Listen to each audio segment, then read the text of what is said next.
other agendas out there, through, it won't open that folder up. I'm messing with it at home.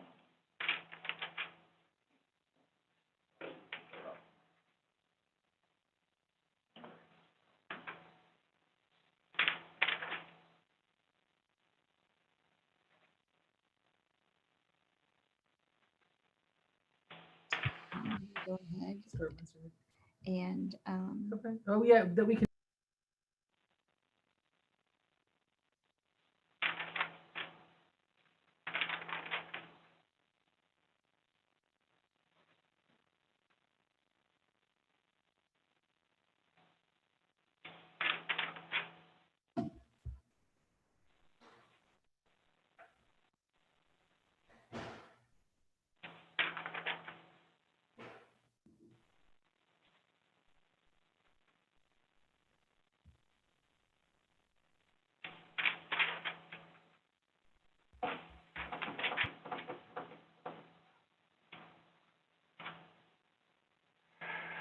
Get it? No? No. I said I'm trying to get it open at home. And as there's files out there, and I see some shared by use, I don't click on even those they share by you every day underneath you. Try to open. What?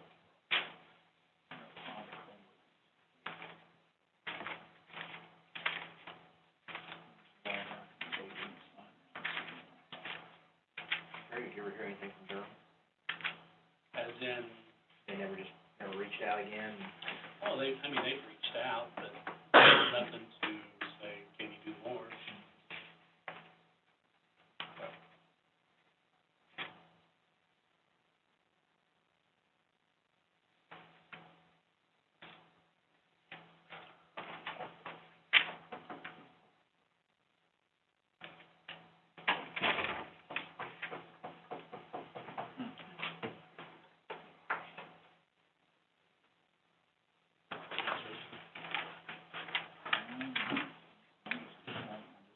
Put it all down.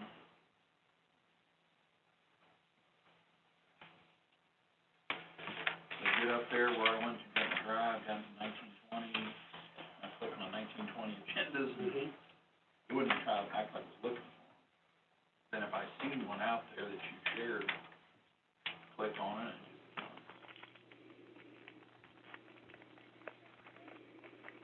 Never had a problem.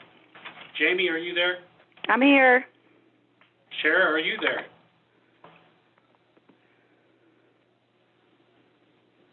Sheriff? Hello? Anyone else out there? Jamie's still here. I have to say, this is Tina, I'm here. Okay. This is David. I'm Lori, here. I'm here. It looks like Shara's connecting or here.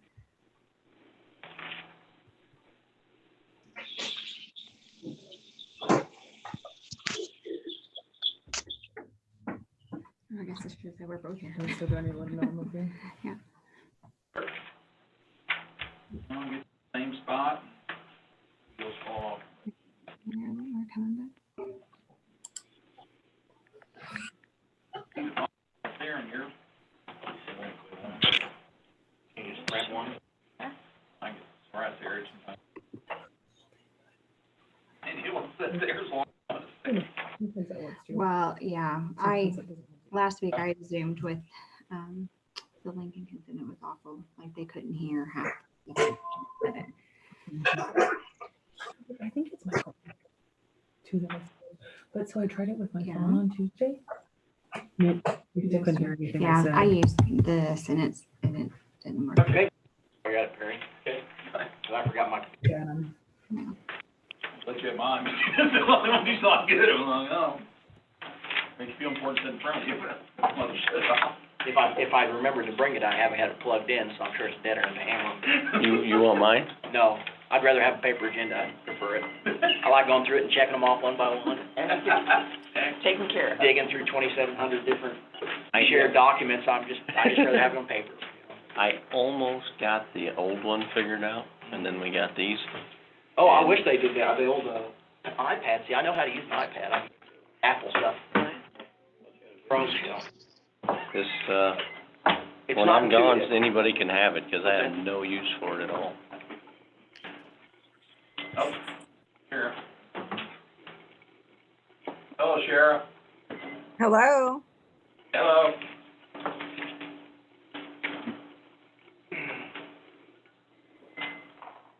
Everybody's tuning in for our meeting. There's the owner. If they are, does it come up, or how does that work? That's what I mean, I don't know if it shows you, usually on most of those things it shows, on a live, it'll show you how many viewers are currently. Like it'll three say people. participants down there. Gotcha. Thanks, sir.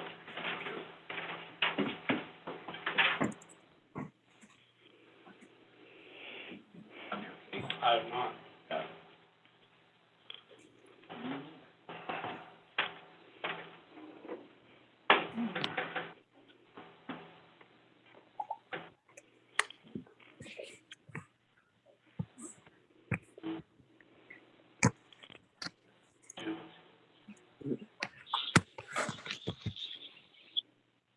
The YouTube channel. So our April 23rd school,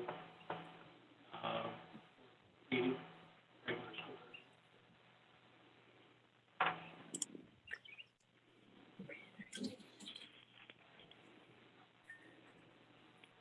So under the drives that are shared with,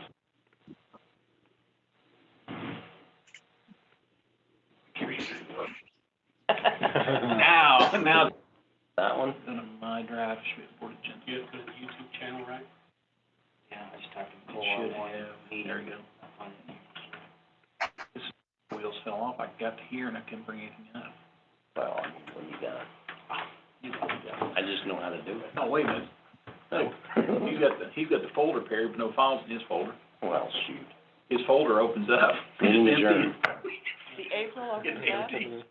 Huh? the April opens up and it has You go all the way nothing to in that there. file, the May. Oh, wait a minute. It's April. It's April, that's my problem, okay. Okay, everybody, just use your error, put May, sorry. We What's found going it. on? We found it. Hello, sir. Oh, hello. I'm Catford sitting. Boom. Thank you. Oh. Howdy, James. What's happening, buddy? Oh, I just come here to rest a little bit. I've got to talking, one of my, I was gonna sneak over to the mushroom hunt for about 30 minutes, I said, perfect. I got over there, and my neighbor across the fence goes, hey, what are you doing? And beat me to it. And anyway, we stood there and talked for about an hour, and I'm like, man, I gotta go. Uh-huh. Is it on? Yeah. All right. We're live on the internet, James, just so you know. Oh.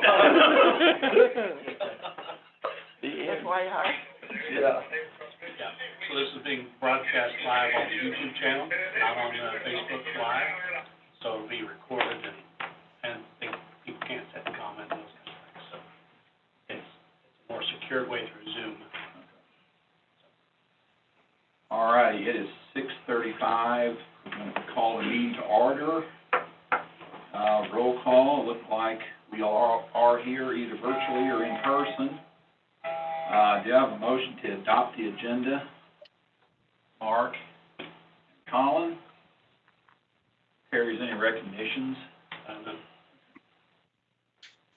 Hey, Shara, Jamie, can you hear me okay? Yep, I can hear you.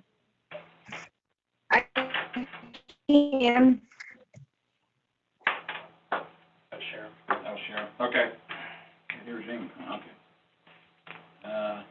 No, 5 is citizens participation. Seeing none, unfinished business. 6A, school closure, COVID-19. All right, just kind of give you an update of where we're at. First of all, the stay-at-home order is still current for Missouri through May the 3rd. On May the 4th, it was the released the stay-at-home order, and we will then be progressing back in what those phases look like at this current, we don't know. There has been some federal guidance that's been put out, and so basically what they're saying federally, the federal guidance and recommendation will be a phase 1, phase 2 and a phase 3. And, phase 1 is designed to mitigate the risks of, resurgence, making sure that cases don't come back.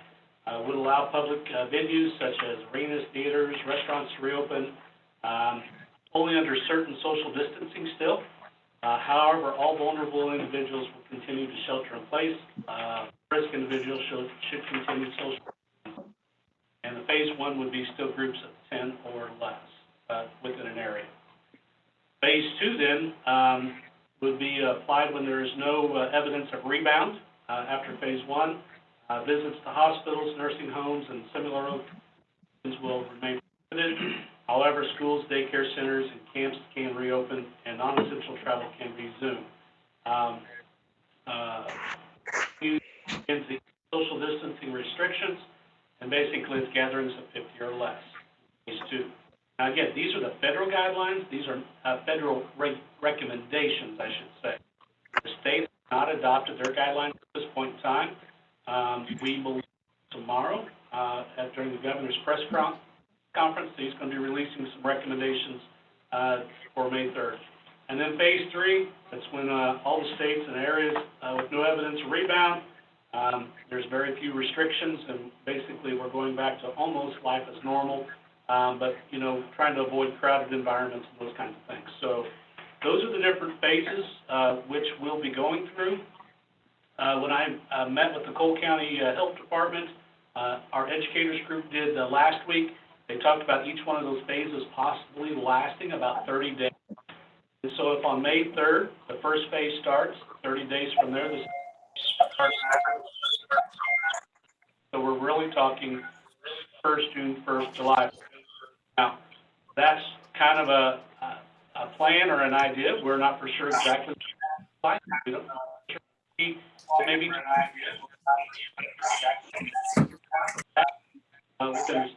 and what's happening, the local health departments, they regulate it down to a lesser amount.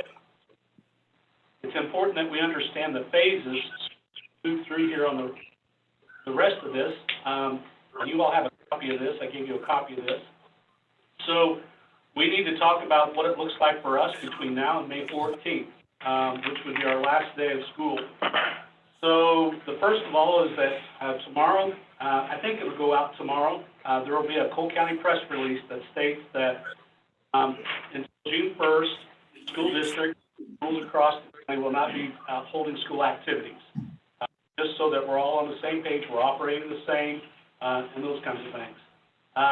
So no school activities until June 1st, because we're going to be in phase 1.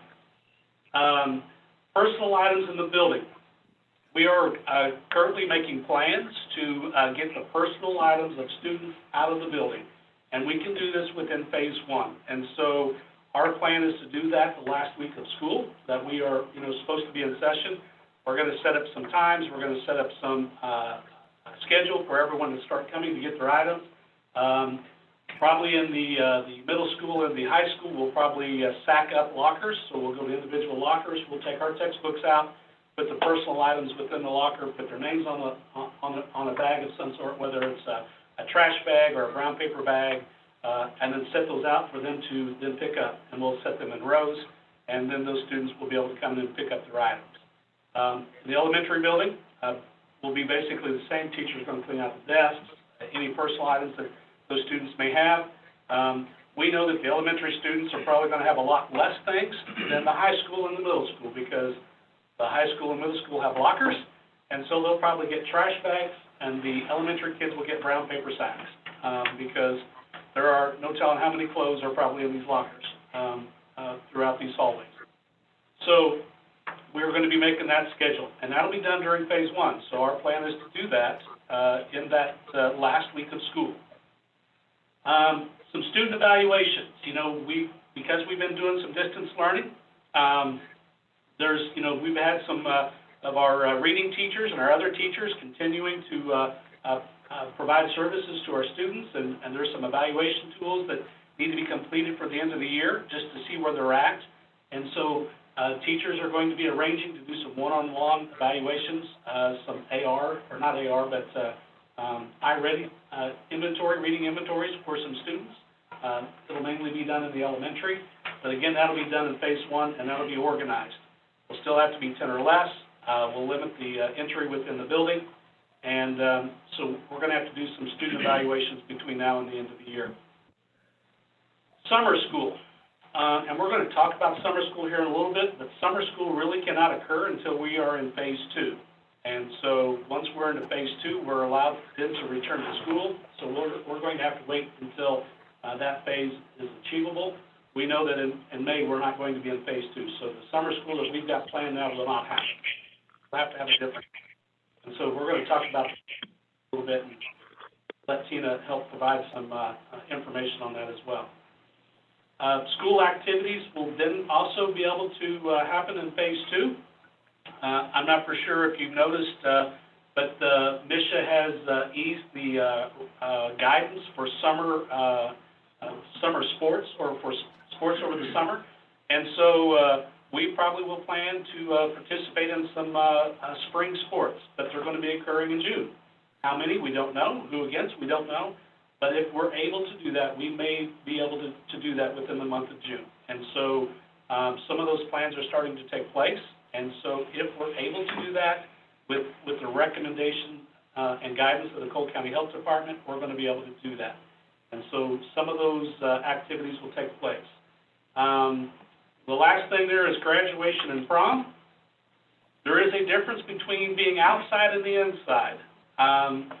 If we had graduation outside, there is a different guidance if the graduation was held on the inside.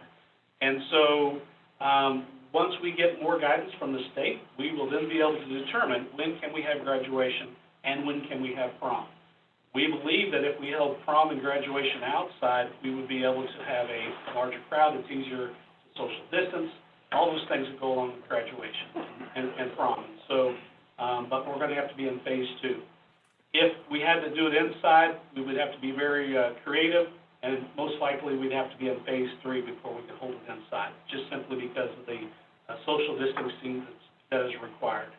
And so the items that we're working on currently between now and the end of the school year and trying to plan are dates that we have set. We have prom set for, I believe, June 20th. Isn't that correct, David?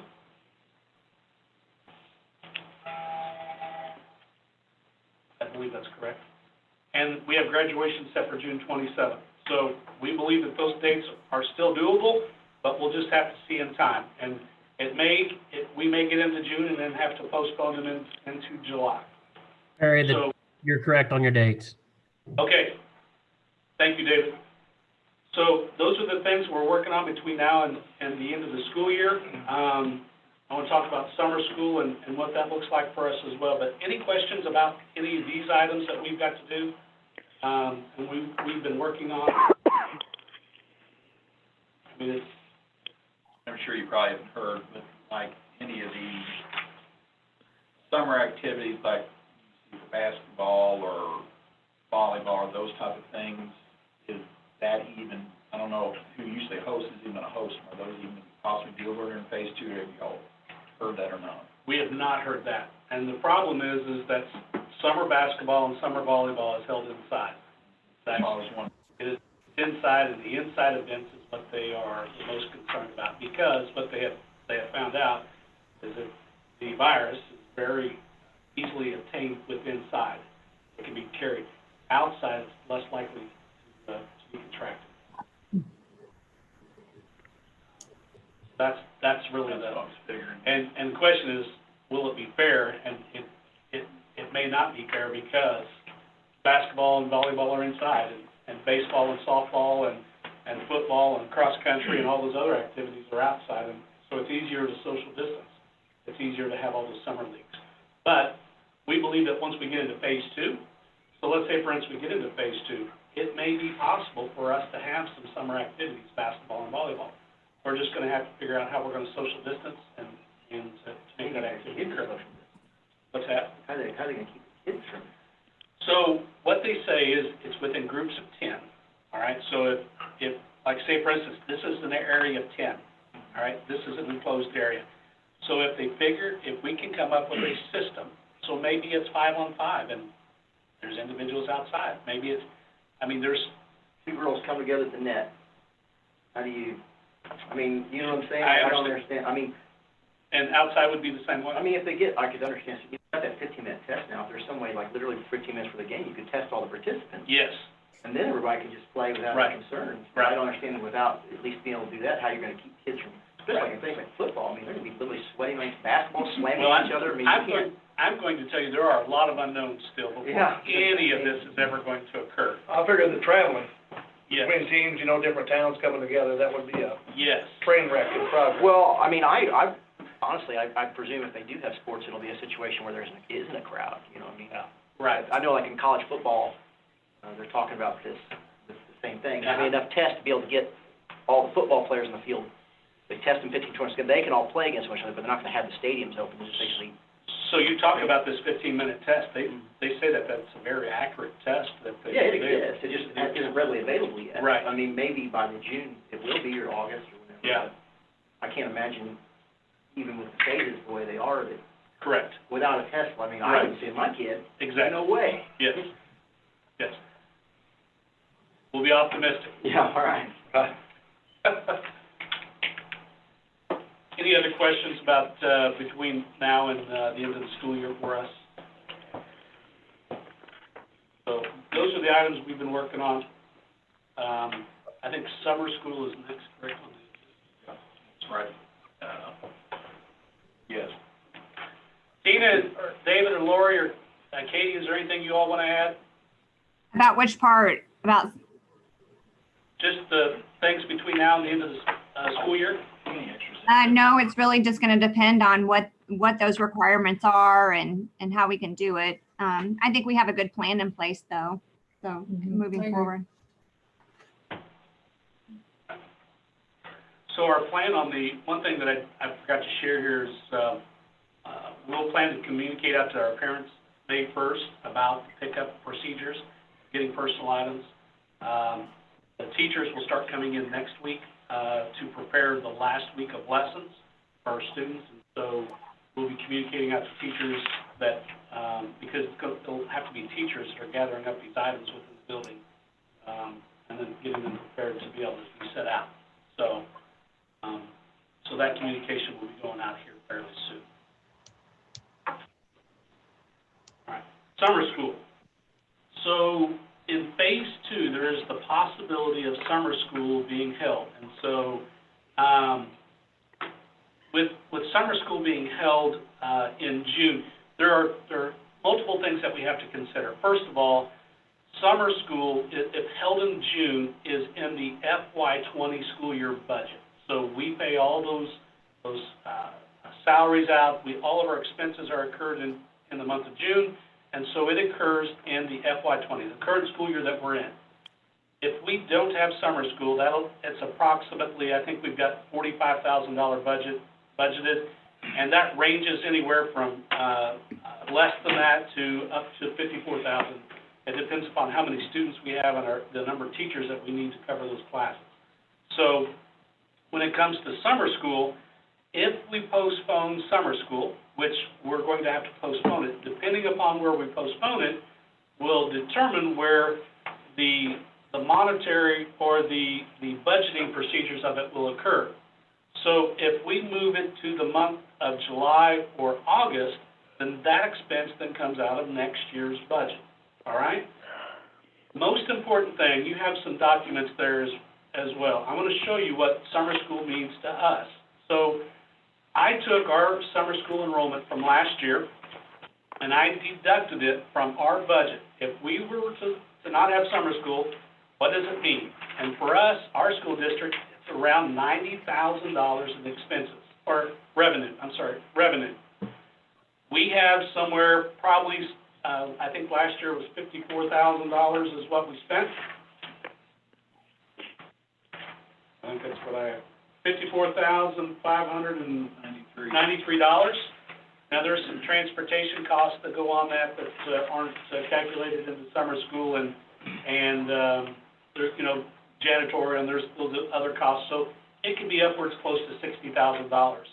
So for us to not have summer school is a $300,000 or $30,000 swing, not $300,000. $30,000 swing.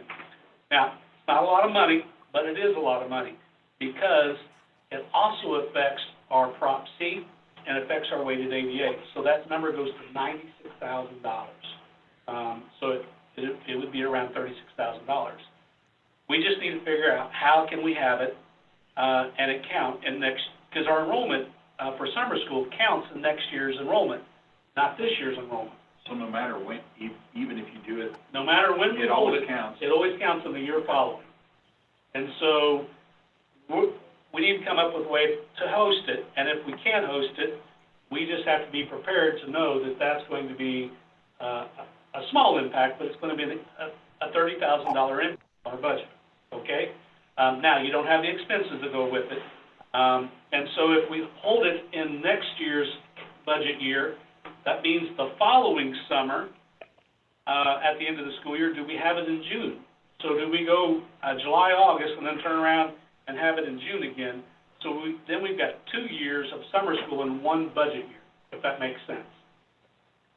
So there's a lot that has to be worked out on that. So depending upon when we're able to have summer school, will basically depend upon when we can have it. We believe, and Tina and I have visited about this, probably the best time for us to have summer school is going to be in or the 1st of August. Before really things get going, take a break, and then start into school. Just so we can get kids, we can get those kids tested. That, they've been out for 6 months, and we're for other things that we have to keep.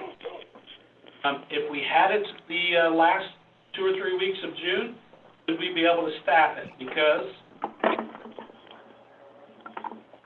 phase 2, and people traveling may not have enough staffing to staff our. I was gonna say your cows are up in the middle of the road. Yeah, thank you. Thank you. I didn't wanna run them over. When it's available to do, I'll approve the date, so it's a calendar change for the March or May 15th through June the 4th or 5th. I need you all to, I'm recommending to you all to allow us to move summer school to either June, July, or August, and let us have a window to do that. What have you say as far as anything regarding funding? Got an email today, funding of summer school, and most people, they noted within the email or the memo that many people are going to do it right at the beginning of the school year.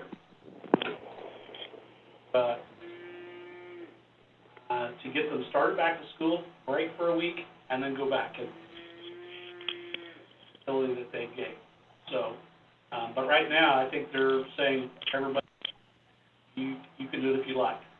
One of the biggest concerns is, I know there are school districts that are talking about doing it virtually, and they addressed that in this memo because we know that virtual is not equal, period. That if you're going to do it virtually, it needs to be done with fidelity.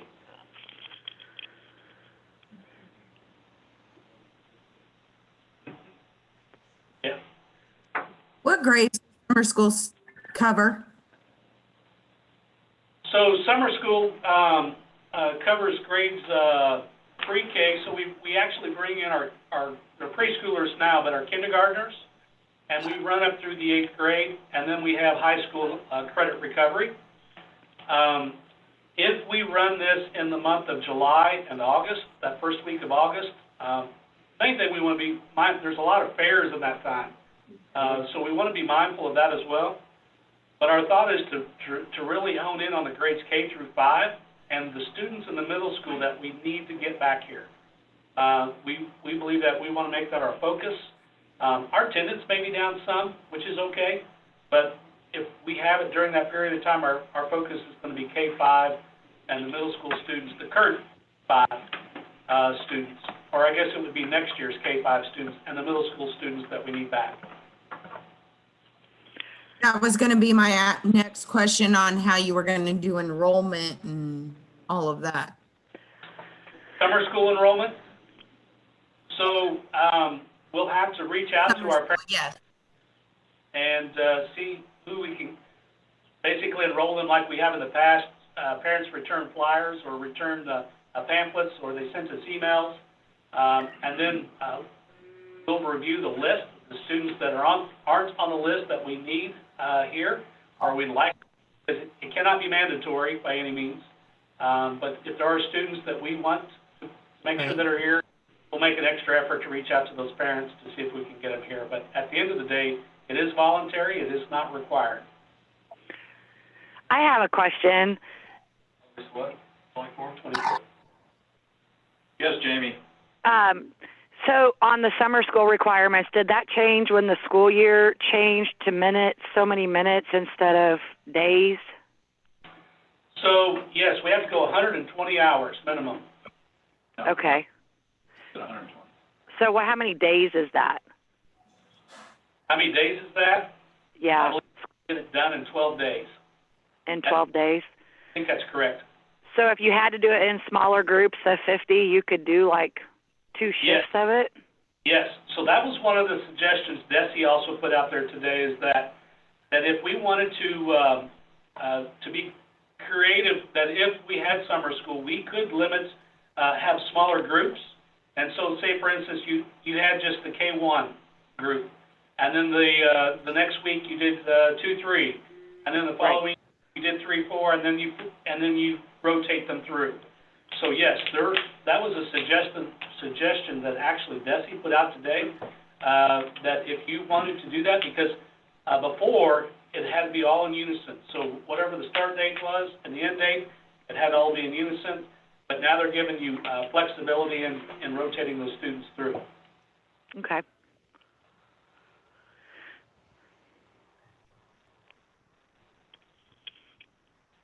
Any other questions? We have a motion to adjust summer school, be flexible with what we can and cannot do for this summer. In July and August, or in June? We don't think we'll have enough people to do it in June. Say July and August? Yeah. I'll make a motion. Rodney's first, have a second for July and August for summer school. Colin, second. All those in favor? Aye. Aye. Aye. So moved. Aye. There we go, thank you.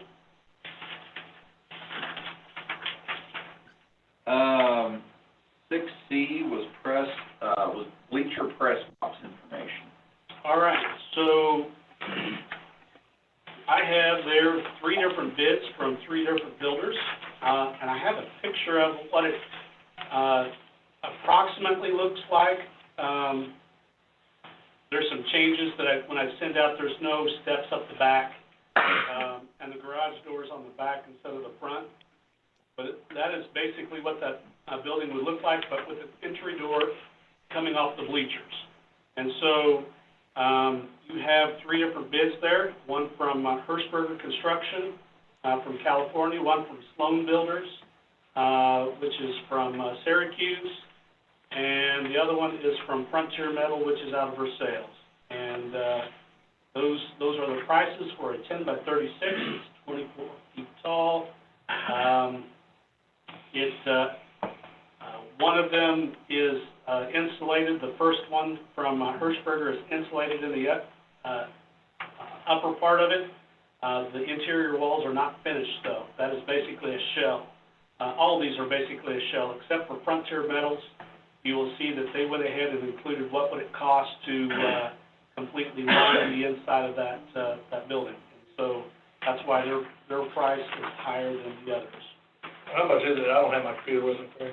So, Hirschberger Construction is $12,850.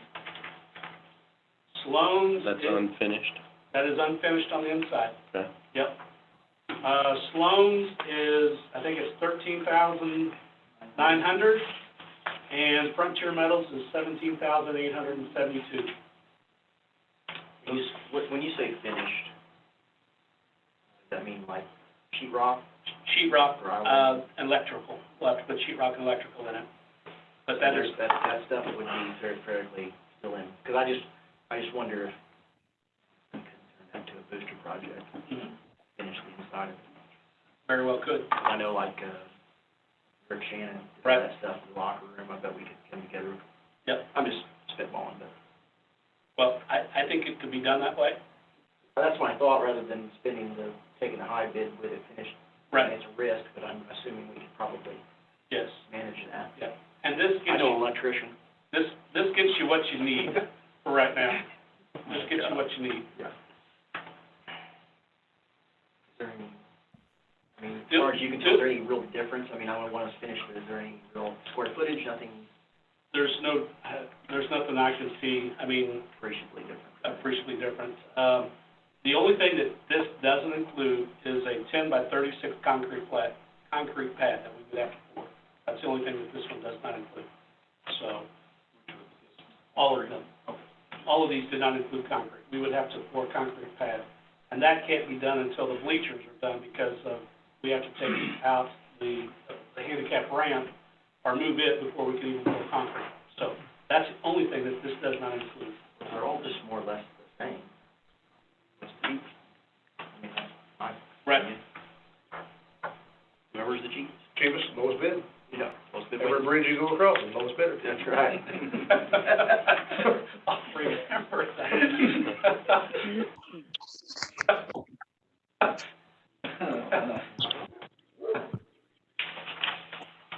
So what was the Frontier without the extra? His original bid was like 15,000 something without the interior, I can look it up there right You now. said 1772, whole thing. Cuts out worse. What's that, Jamie? I didn't say anything. Oh, they said supper was ready, I was like, hey, we're on our way. So what fund is that coming from? That comes from Fund 4. And what all's in Fund 4? I mean, like, what do we have financially? So there, at the end of the school year, there was just over $300,000 sitting in Fund 4. I believe that's correct. And so, remember, we had to pay for our track out of that, and we Right. paid our bleachers out of that. So I'm gonna say it's like 320 sitting in there, if I remember. Okay, and that's just for projects. That's correct. Capital So- project. I just have a question, like if the, because we don't know what it's going to look like next year for funding. Yep. What kind of, does DESI ever make provisions if you need to transfer a fund like that to cover different things throughout the school when a school might go in a hardship or might be deficit spending? Well, you cannot transfer it back, but here's what you do is that you don't spend it and transfer it in, if that makes sense. So, when we get down here to talking about the budget for FY '21, I have went into one of the things that I have cut cost on to help with the budget, and just in terms, typically we have between $100,000 and $140,000 budgeted for capital projects. We've done over the past few years, and I have taken that down to $50,000. I moved it down to $50,000.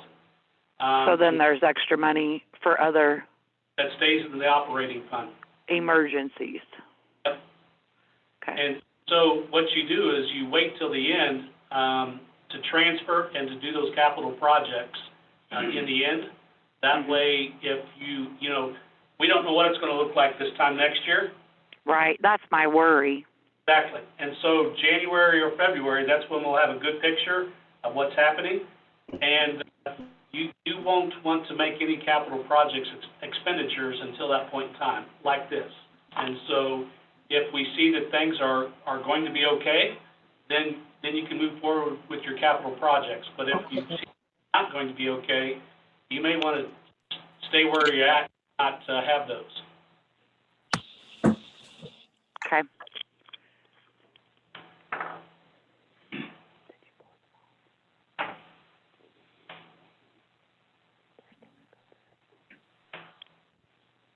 Motion, that's the bid.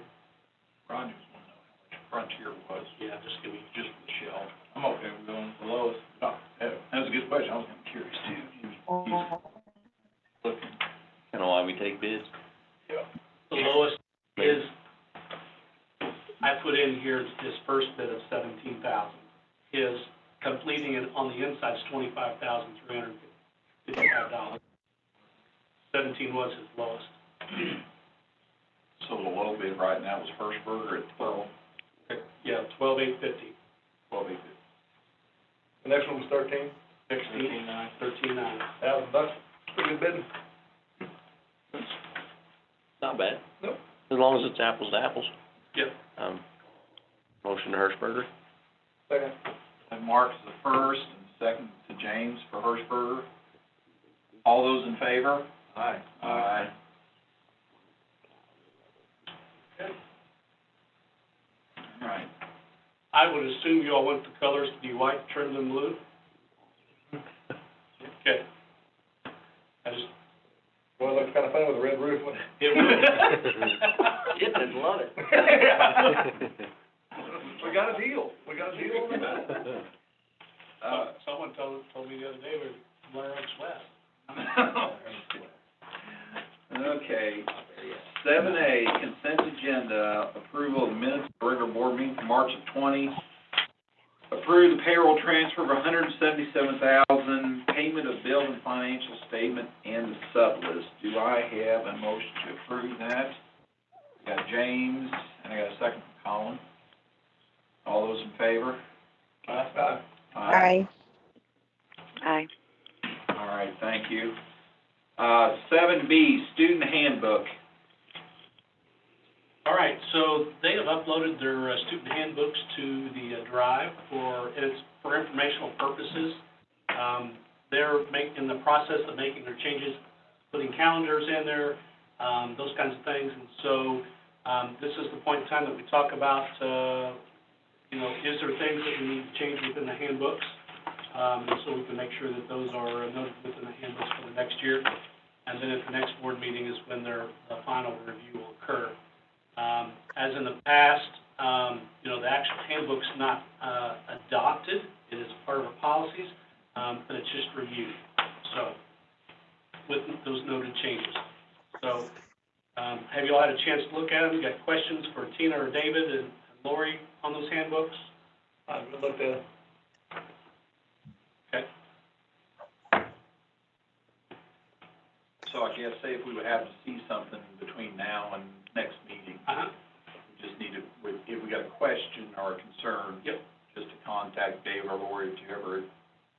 Tina, yep. Yeah. They can send you an actual copy too if you like, so you don't have to look for it in the drive. Would that be better? Oh, it's fine. I mean, I can find it in the drive. It's not that big a deal. I just haven't done it. Okay. I looked at. Kids don't have to do homework. I don't either. It's not like the weather's been dry lately, either. Yeah. Did you say the changes were highlighted? So, yeah, when they make their changes, they'll highlight them. But these on the drive are not highlighted yet? These are not highlighted yet. Okay, I gotcha. There are some areas in our handbook that is highlighted, just some things that we know that we're in the process of working on, like our cell phone policy. We're just going to open that up, and so the kids can't have the phones out from 7:30 to 3:20, whereas before it was from 8 to 3:20. So ours in the handbook, it should be highlighted, Jamie. Yeah, is that just, oh, yep, I see it right now. Okay. We're working on the ZAP program. We're working on revamping that, so that'll be different. Yep, I'm following with you. I can see it. I can see them now. The first one, I didn't see anything. Okay, sorry. There was 2 in my drive. Okay, sorry. Yes, that one. No, you're fine. Hang on, don't say you have a bunch of kids dropping out of here in high school. Yeah. They're a little more responsible. Right. Like anything else in the student handbook as of now? Hearing none. 7C, bus services 2020-2021. All right, so I put together a spreadsheet there, comparison sheet for you on bus services for next year. And again, this is just a rough estimate that I I can come up with today. I took salaries from the past.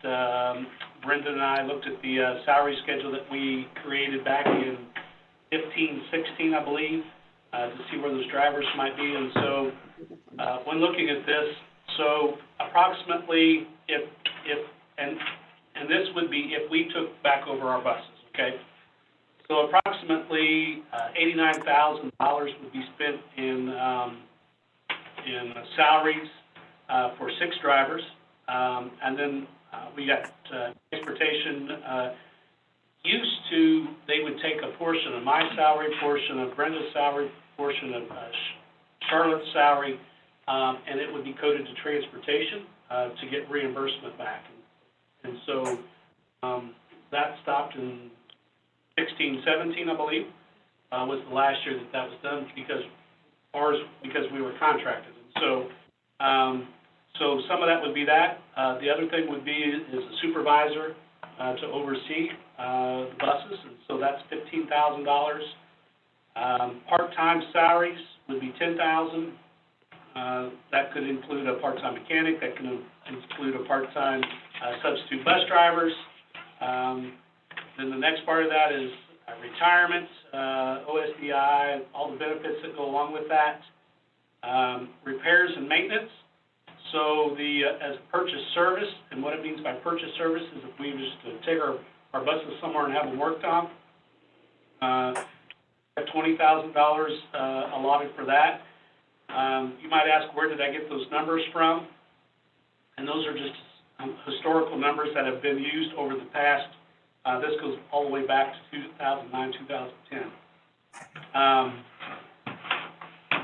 Awesome place here.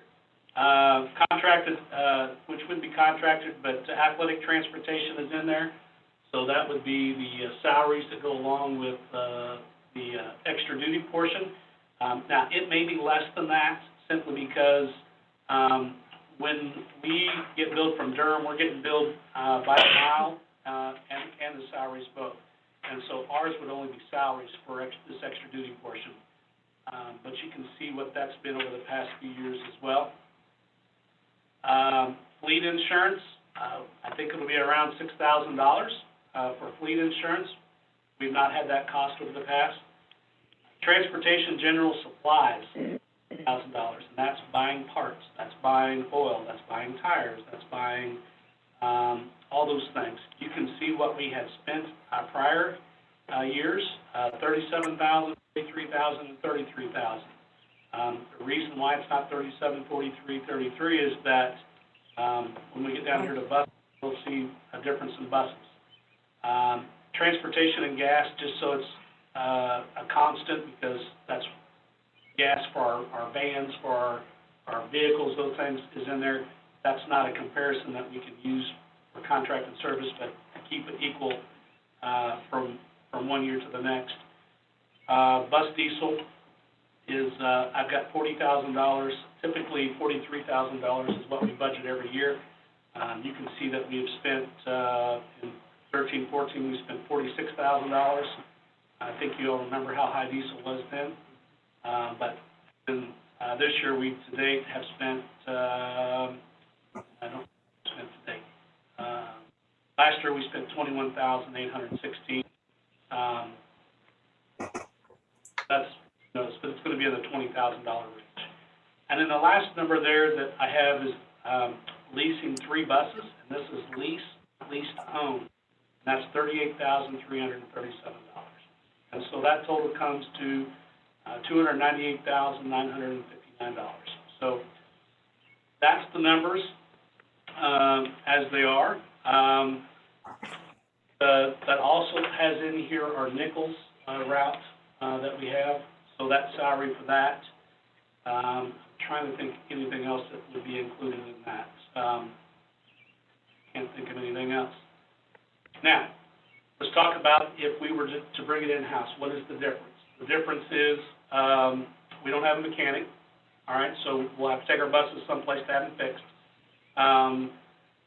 We'll have to have someone to change oil, do our PM, those kinds of things within district, or we'll have to hire somebody to do that part-time.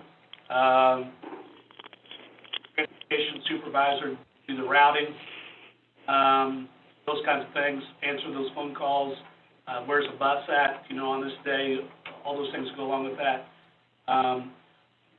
Part of this is, we have a staff member who does all our extra duty, gets our ranging, gets all the slips turned in, and then that person would then also organize, make sure we have drivers for that extra duty portion. And so those are the things that we're going to have to find someone to do. I mean, we'll just have to have somebody do those, and so that would be covering those salaries above. The difference for our drivers over time, drivers would be then come back to us. They would be paid out over a 12-month period. The difference between us and contracted is that during the summer months, our drivers can draw unemployment. Right now, if we brought it back in-house, they could not. And so that would be one difference that they have. I'm trying to think what other differences there may be. They still have to go through the same drug testing. They have to go through the same training. Although I would tell you that Durham's training would be more. They go above and beyond in the training because you only have to train for 8 hours. Is that correct, Rodney? Yeah, in a year. Whereas Durham, they meet once a month, and I think an hour or hour and a half. 2-hour meetings. So, so that is one difference. One thing that is coming down the highway has to do with federal testing. That as long as somebody is currently certified to drive a bus, currently has a chauffeur's license, they'll be good to go to transfer. So if Colin had a bus company, I could go work for Colin, and Colin could go work for James, and so on. But any new driver, I think there's a year grace still. There's another year before this takes effect. They have to go through kind of a somewhat driver's education program, and so there's a big amount of time behind the wheel. The federal government eased up on that for one more year, but that is coming, and it has to do with over-the-road truck drivers, but it affects because buses are commercial, it'll affect that as well. So any new driver we have, where before, you know, we put them in the bus, we taught them how to do the pre-trip inspections, they sat through the training course, and then they were ready to drive. This will be an actual, they'll have to spend some other time. I talked to Deborah Klink from DESE. They've got a new manual they're getting ready to publish, but because the guidelines have been pushed out, basically she told me the pages within the federal guidelines or federal book that we could use, and that's what the manual is going to be. So that is coming. I'm sure they'll relax on the local bus trips and stuff like that. They'll have to. They can't find drivers the way it is. That's what I was thinking, James. Like, they just keep making it harder And harder. And they're not paying them enough I know. to do the extra work. You're gonna add an expense. Right. Yeah, because person has to be certified. You have to send it to school. So it could be our local person who does the training, but they have to go to school to be the trainer. So, I mean, there are some things that are, they pushed them off for enough, and I think it's a year from, so the year was January. You had, this last January, you were supposed to have it, and they moved it back another full year. So when we get to January, I believe we'll have another year. I think that's correct. It's January 1. That is my understanding. But you are right. They're going to have a difficult time finding drivers. Yeah. Here's the comparison. You know, there's not a great amount of difference, but there is some difference. The question is that, you know, do we want to bring it back in-house? What's the price difference between the two of them, Perry? Between Durham and... So you're going to save somewhere between $20,000 and $30,000. Bring it back in-house? Bringing it back in-house. Well, here's the one thing, the bid you got on the buses that you, in there that I can't see, so that's not a solid, because that was just a number for one place. That was just one place. So, I mean, so I'm just saying, the numbers for the lease price on the bus, they might be a little bit better. Perry just told in a short time, the last month, about getting that price. The only thing I'm saying is that it couldn't get any worse. possibility, I guess it could get a little bit better. So we don't have a solid lease price on the bus. See, that was just the one that fits in the drive in there that shows it. I mean, that was just Right. everything, so. Yeah. One other thing you could do is that, you know, we'll be in our last year of our contract. All right, so we will be last year, and we could ask Durham, we'd like to renegotiate our last year.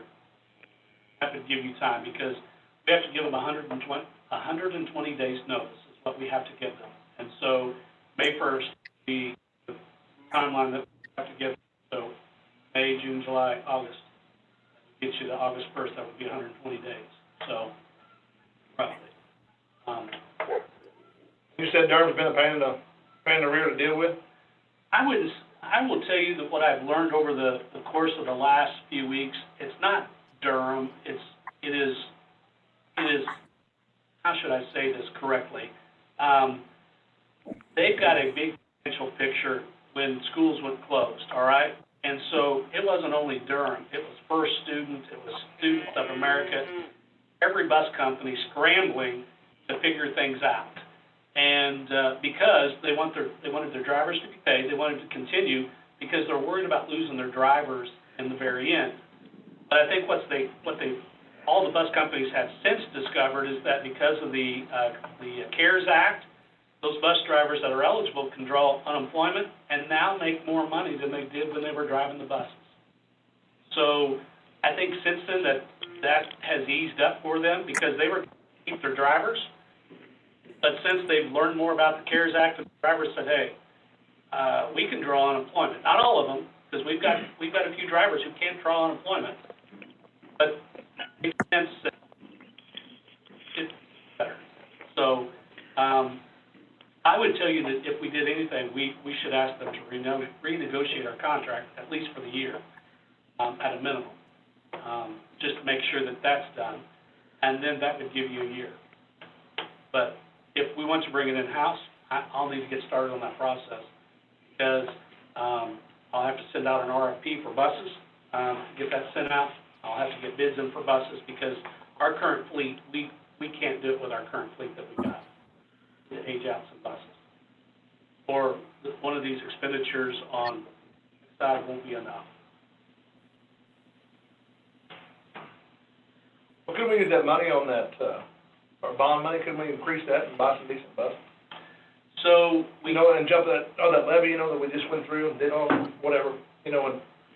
So our bond money's been spent. Mhm. There might be $4,000 or $5,000 left of it. Okay. So we can't use that because it wasn't noted on our ballot language to be using it for transportation and buses.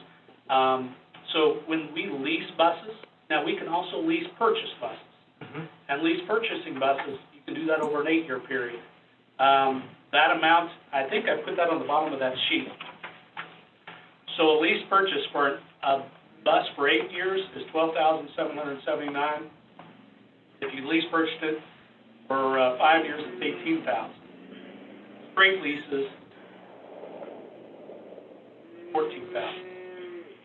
The theory behind straight leasing a bus is that within 5 years, you're going to turn that bus back in, okay, and keep it under its warranty. That way, all you're doing is the PM, putting tires on it, replacing a light bulb, fixing a stop arm when the stop arm goes bad, those kinds of things.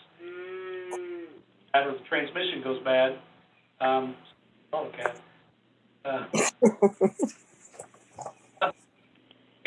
If the transmission goes bad, then it's covered under that warranty. So that is the thought behind a straight lease. Now, the one thing that the company that sent me this straight lease, they only had 10,000 miles. We're driving on an average, I think, 12,000 miles per bus per year. I figured it the other day. We'd have to pay a difference. So whenever we send RFP out. And also on a newer bus, you're gonna have more, cost more to change oil than new than an old one. That's correct. A lot more. Years. Can you negotiate mileage in a lease? Yes, so that's what I would have to do when we would send out an RFP. We would have to specify the number of miles and negotiate the overage amount. And so these would be buses that we probably wouldn't put out on extra trips. They would just be buses that are gonna run our routes and then turn back. Now, if it's a 8-year lease purchase, that's a different story. Mileage doesn't count. You run your buses however you want. Cheaper to run them on their own, on lease purchase? Just, Cheaper, isn't it? it's actually, it's $200 a year, but understand higher, but it's for 8 years. And the difference is you own the bus at the end. Right, so how does the condition of the bus consider turning back in? Like seats being damaged and stuff on that, like that, how are they gonna turn it? That's correct. Yep, So, on straight leash, you mean? on a straight lease, yep. And do we have any way to protect the buses we have on our property now? From break-ins and anything else? You mean the life of them? The what? Life of them? Yes. So Aren't I they will- just out in the open? So we've got 5 buses that we're running right now on our route. I will tell you that of those 5, 2 of them probably need to be serviced out, if I'm correct, right? 2 of them need to be serviced out, so we'll have 3 buses left to run routes with. And so we will need 3 buses. We can take one of those buses that we serviced out to be our spare, if need to be. But we'll need to rotate out some buses. Haven't some of those buses been broken into while they've been on our property? Is there any way to protect them? Oh, the buses? Yeah. Well, I mean, they're under a camera, so, Could you the see anything from that camera when they got broke into? yes. They got caught, didn't they? After the third time, second time? So are you talking about when they stole the truck? No, I think, is On this the the buses on at the high school? No, these are the buses at the elementary. That got broke into? Yeah, those buses are at the elementary. And those are the ones under camera? Yes. Okay. And the ones sitting here at the high school are under cameras as well.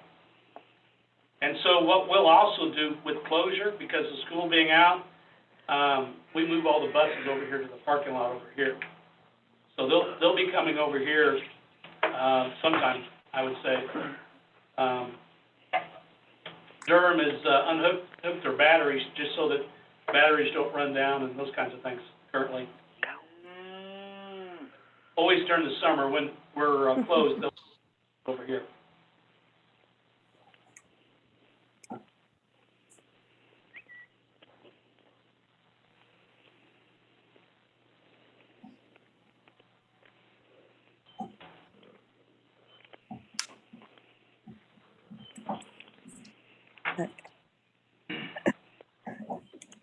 But it's just hypothetically, we put out an RFP. An RFP's got to, 60 days, 30 days? 30 days.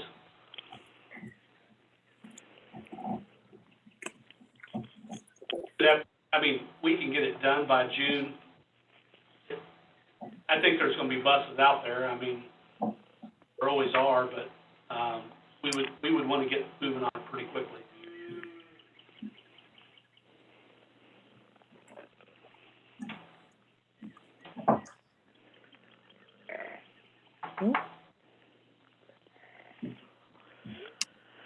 So we got to give Durham so much notice, 120 days.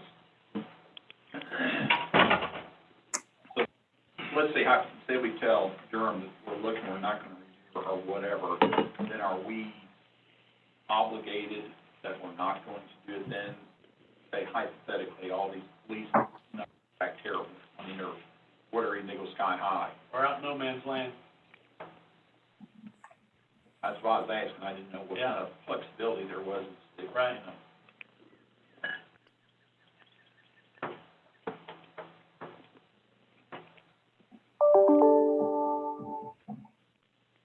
I really think that once the drivers when we closed, the CARES Act wasn't passed yet. That didn't occur, and so just kind of, there was a panic. How am I gonna get paid? All those kinds of things. And so, I don't know if Durham is eligible for any federal stimulus at this point in time, but because of the unemployment act that they enacted, those drivers became protected. I will tell you, like Student of America at Columbia, they had negotiated a rate much higher, all right? And the drivers came to the board meeting and said, don't do that, we'll make more money on unemployment. They were Teamsters. Oh, that didn't get the national news, it's weird. I know, and that's exactly how that happened. So, If anybody else tried that, it'd be on the national it news. would have, and I'm out of Columbia, I'm surprised it didn't occur. No, it's still mine. Yeah, but they said no. And so they went on. We have, I believe it's 3 of our drivers that are, doing that, so, for a fact, because they're not employees of mine. I think that we have some individuals that still work for us, so they wouldn't be eligible, that's all. Right.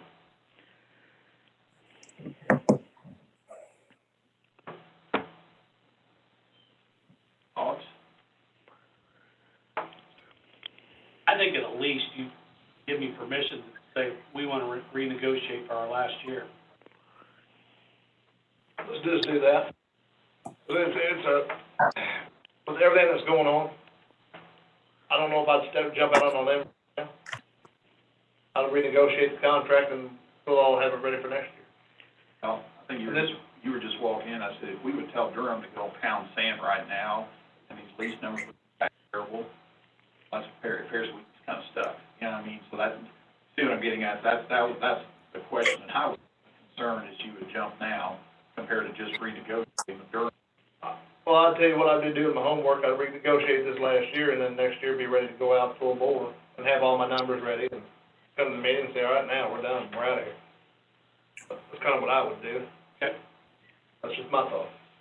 Motion to renegotiate, or? Hey, Shara, Jamie, what are your thoughts? Do you have anything to add?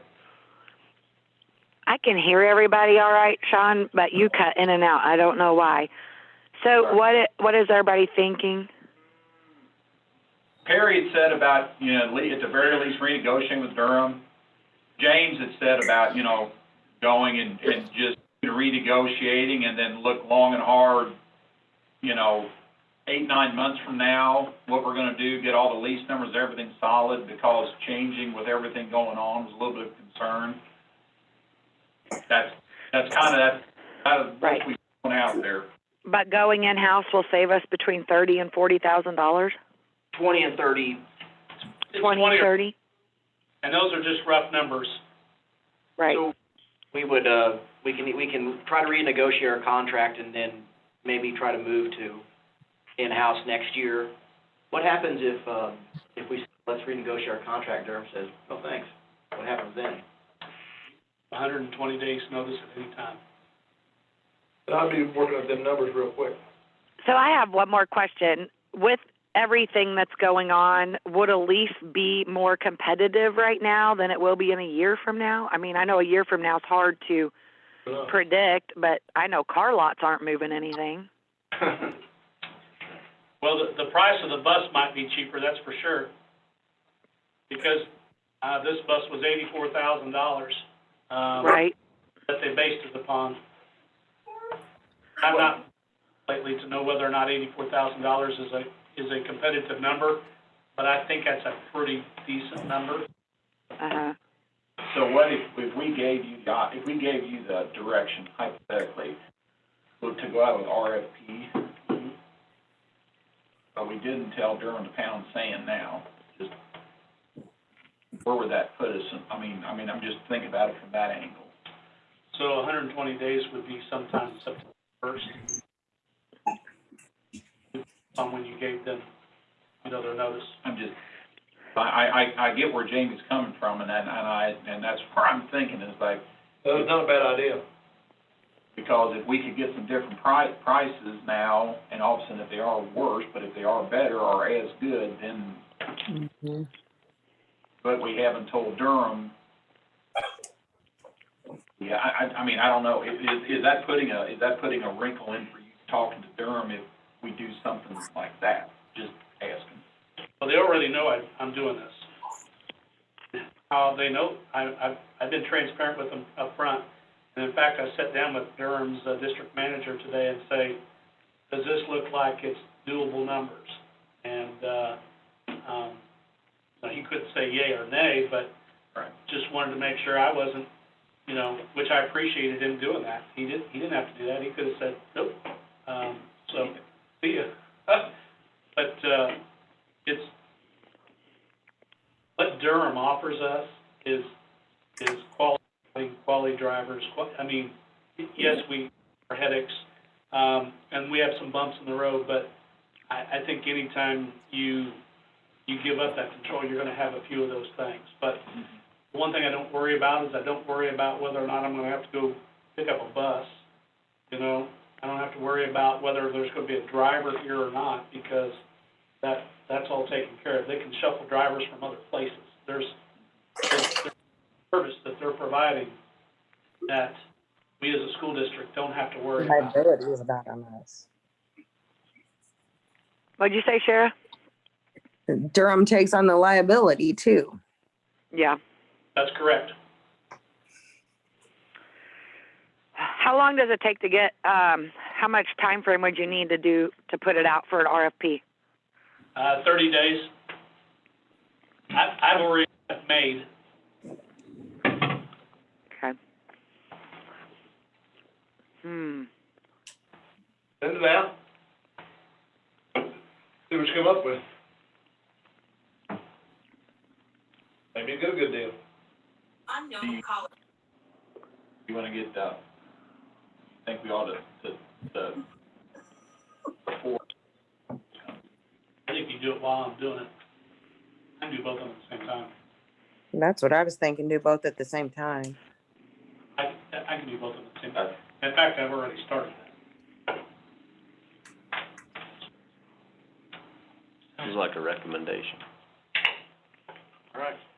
Motion to do what he just said. Yep, go ahead. First, second it. Yeah, let's go. What are we doing? Sorry. Well, we're not having a cocktail like some people on the phone. And we're trying to get back to where you all are at. Simultaneous RFP and negotiation. All right, negotiate. you need a formal? No. That's what he's gonna do then. I mean, yeah, you'll do. Need a motion. Oh, you didn't, I'm sorry. Somebody. Colin, James second to do both a negotiation and a RFP. All those in favor? Aye. Sound like an Atari. Sure got my internet. Okay. Administrators' reports. FYI, I get a budget. Oh, oops, sorry. 7D, school budget. Sorry. So I put in your packets a little budget worksheet. It's just some notes so you all can see where we're at currently, and so you'll have some of the information. So the first one's FY20 budget update. You know, as of today, when I go and look at our financial program, we have received 90.28% of our budgeted revenue. And so that's a good thing. So we'll still get a state aid payment. We have submitted for some Title I funds that we have spent already that are allocated to us. And so at the end of the day, at the end of the year, if the state does withhold some money, we're going to be okay for this budget year. So just know that, again, we've received 90.28%. Our local revenue is actually ahead of what we projected, but our delinquent taxes is less than what we projected. And it's actually an even wash, because what that is a sign is that people paid their taxes on time, all right? And people didn't, so they wouldn't pay their taxes. So that is it. The things that we have to be mindful of this year will be What's left is Prop C, and it takes 2 months for that to catch up. March Prop C was good. It actually was very good. It was actually 5% ahead of last year's projections. And the reason why is that everybody went to the grocery stores and started buying toilet paper and food, all those kinds of things that they started stockpiling. April will be the month that will be the first month that will show, so it will be, that revenue will show up in June. So April expenditures show up in June, and so that's when we'll know what Prop C will look like. You may have heard that the governor has withheld some money from public education.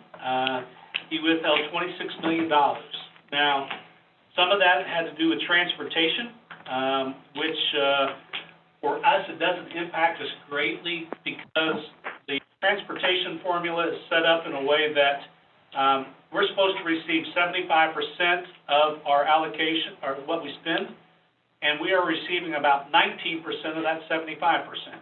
And so for us, it'll be $5,000 or $6,000. When we did the budget for this year, transportation is always something they cut, so we conservatively estimate that, and we have actually already received more transportation money than we actually budgeted for the school year. Not a lot more, but we have. So transportation was cut. And the other $15 million that was part of that 26 million was part of what they call the supplemental bill for FY19. And what that means is that you hear me talk about the state adequacy target, whether it's 6308 or 6375, it's making a prior year correction. So they collected the money and they didn't get it all spent out, so they needed to send out the supplemental bill to correct that. Well, that's the money that they withheld. So we're actually talking revenue from last year that we should have got last year that they're holding from us from this year. So when it comes to our budget, it really doesn't have any impact upon our current budget because it's a prior year correction. Was it our money? Yes, it was our money, but in reality, we didn't get it last year, and we survived last year. So when we talk about the governor's withholdings, that $26 million is what was withheld, and so the impact on our current budget is going to be very minimal. The thing is, though, there may be some future withholdings, and that will be the foundation formula. There may be some withholdings within this budget year, but we don't know what those are going to be at this current time. Moving into, and expenditures, we've spent about 76.31% of our budget. Now, you might say, well, we're in the month of April, why is that not, we've only got a couple months left. And that has to do with salaries. We pay our salaries out over 12 months, and so there's the June, July, and August payment that comes out. And so once that is done, and is counted for within this year's year, June 30th, Brenda will do that last payroll, then that's what our expenditures. And so 76.31%. FY 2021, next year's budget.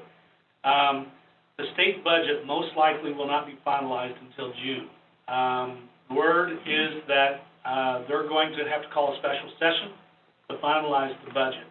Legislatures really have a constitutional requirement to do it by May 8th, but they don't believe that they're going to have it done by May 8th. I think that's the end of the legislative session, or the Friday prior to the legislative session.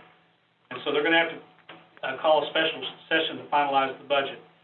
Won't be until then that we really know what the impact of all this will be, and what it will look like going forward. So, impacts of the future budgets. I put in there about summer school impact. If there was no way we could have summer school, what that impact would be, just so you could see that. The revenue side again was $96,000. Expenditure side was around $60,000. And will it occur in the FY20 year that we're in now, our expenditures, or will they occur next year in 21? State adequacy targets reduced for next year. So I watched a Zoom session with what we call the gurus of school finance last week or a week and a half ago. And 6375 is what the formula calls for a state adequacy target for this year. And so I wanted to see what every $50. How does that impact our budget?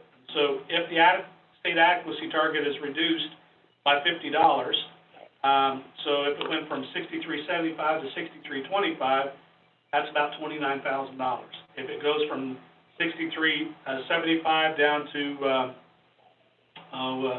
or not 63.75 to 62.75, that's another $29,000. So how does it impact our budget? That's how it would impact our budget. Prop C currently is at 1,025. This is a number that's going to take a huge hit.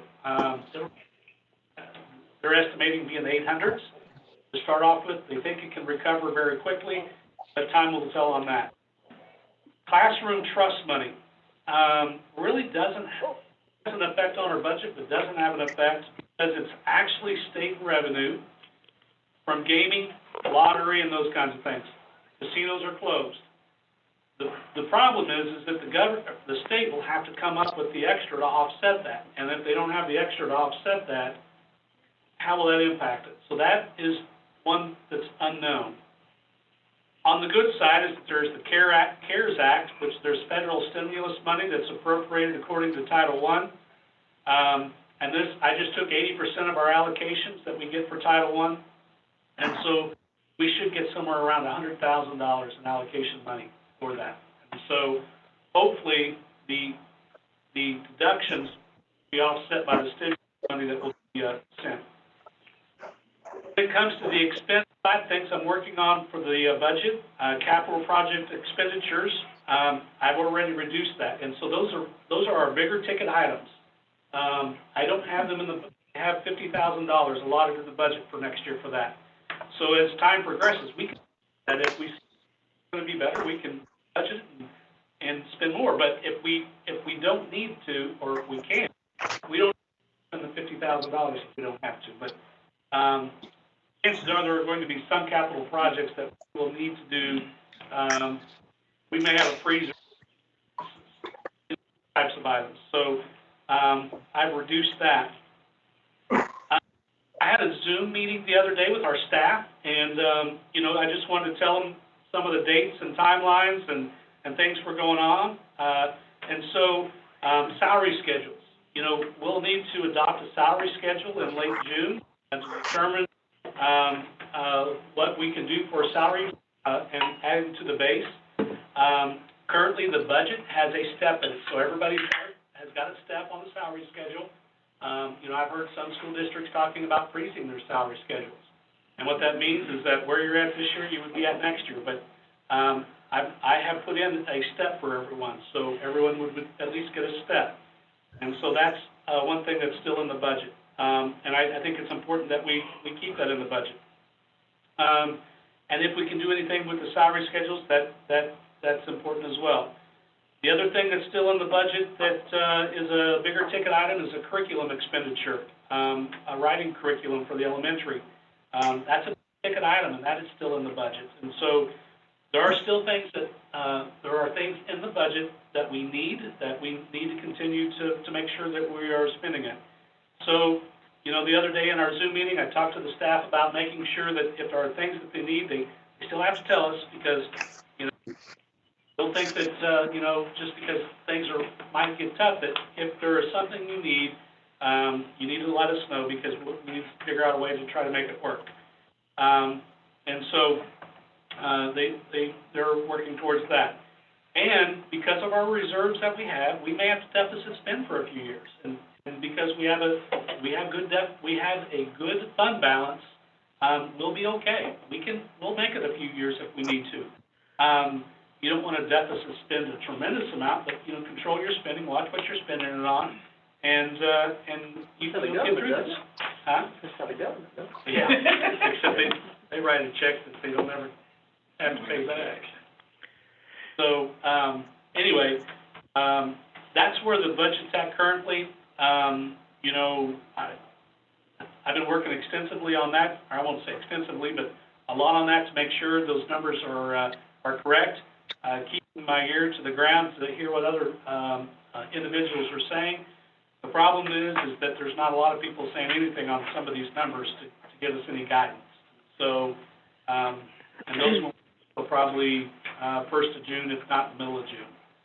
And so by that time, we have to adopt a preliminary budget.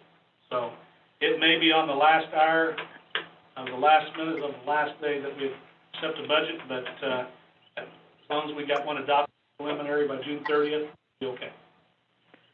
So, Perry, I just want to ask, I'm not trying to jump the gun, but they're saying there's going to be a second wave of this in the fall. Is the legislature or any of the other school districts started thinking about that budget-wise? I mean... yeah, so, yeah, they, other than, budget-wise, how would that affect us? Right. Nobody knows how it's going to affect us. And so if we had to close school again, the question is, do we continue doing, do we do what we did this time around, or are we preparing for that second closure? And in my board report, I'll talk about some of that as well, but, I've been talking to U.S. Cellular about how to get hotspots out to students. The problem is it's very cost prohibitive. You have to purchase them, and then once you purchase them, these hotspots, you have to do a monthly plan, and you can suspend it for 3 months, but then once the 3 months is over, then you have to start paying a plan. And it's $26 a month per hotspot. And so we did a survey this past, I think I did it last week, for DESE, talking about technology, the challenges. So that's one of the things that people are talking about. How can we get access to our students, and how can it be equal access? Just from what I read, and I know, it sounds like, the best case scenario we can hope for is a vaccine by the first of the year, which means middle of the school year. Right. And if testing is widespread, by the fall, theoretically, maybe school could go into session, because it would be, if you can make the test as readily available as a pregnancy test, and there's no reason people can't, certainly you don't have to treat everybody like they're sick. You only have to treat the people who are sick like they're sick. Right. And so, but I think it would be prudent on our part to just, given the way this situation has moved so far and how not smooth it's going, it's probably prudent for us to plan for. We are, yes. Worst case scenario. Yeah, January 1st is probably when life can return to normal, and that's, saying they do get the vaccine and, Right. We're at a point where life can truly go back to the way it was. Maybe not normal, but Right. informed. Yeah, well, just if there's a vaccine and suddenly this truly does become just like the flu. Do you know what I mean? But right now, it's not going to be just the flu until you can treat it like the flu, and so there's two ways out, and that's testing, vaccine, and testing is there's a better chance of testing to be more readily available faster than there's a vaccine. Yeah. Because testing is a production problem, vaccine is it doesn't exist yet problem. So Jamie, one thing that I've done, I got with Christy to send out some things out on the school, statewide school nurse listserv that asked the question, what does reentry look like? I know DESE's also working on some recommendations for a reentry, along with MSBA Safety Council or their safety consortium. What does reentry look like for us in the fall? And so, Right. although there's a lot of different groups working on that, because one thing I had heard is that, you'd have to take temperatures of everybody to come in, but they also know that with this virus that you may not have a temperature and you may be a carrier of it and spreading it and Right. not have symptoms. And that's why the tests are. The test is the only sure way. We already make all these kindergartens go through Right. a test. We basically just expand it to every grade level, and that test becomes part of. It doesn't mean they can't contract it, but it just means. Kids aren't really getting it though, are they? It just depends Well, on. I'm glad that all these different divisions are already being proactive to figure that out. But I just wondered, budget-wise, if schools were trying to be a little more conservative because they didn't know how this was going to hit them in the fall and the following year. I mean, this is going to. I will tell you, they're going to be very conservative, yes. Okay. That's why within our own budget, I've already started making plans to to make sure that, we need to make sure we hire the teachers that we need and all those things. And have Right. things, but those other expenditures, we may not need. And Right. so within that budget, that's where I've already started planning. Yeah. Well, I mean, I don't want to freeze salaries or anything like that. I just wondered if we were kind of, I know we always budget for the next school year, but this looks like it's going to reflect for a couple of years, I just wondered if other people were looking that far down the road. Yes, they are. Okay. Yeah. In fact, one of the things that, in my, meeting or that webinar Zoom meeting, they basically said that this is a time in which districts who have been financially, frugal with their money and have built decent fund balances, it will be the opportunity to show the state why those fund balances are needed and to use them. Right. And because the state's not going to have the money, at times to be able to, come forward. And so that's why Right. they said, don't spend, like you've got it, but be very conservative and you may have to deficit spend. That's why I put that at the bottom.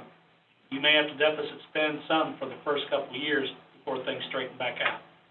Right. And that won't hurt us. We're good. That's correct. So that was my question. A good one. Well,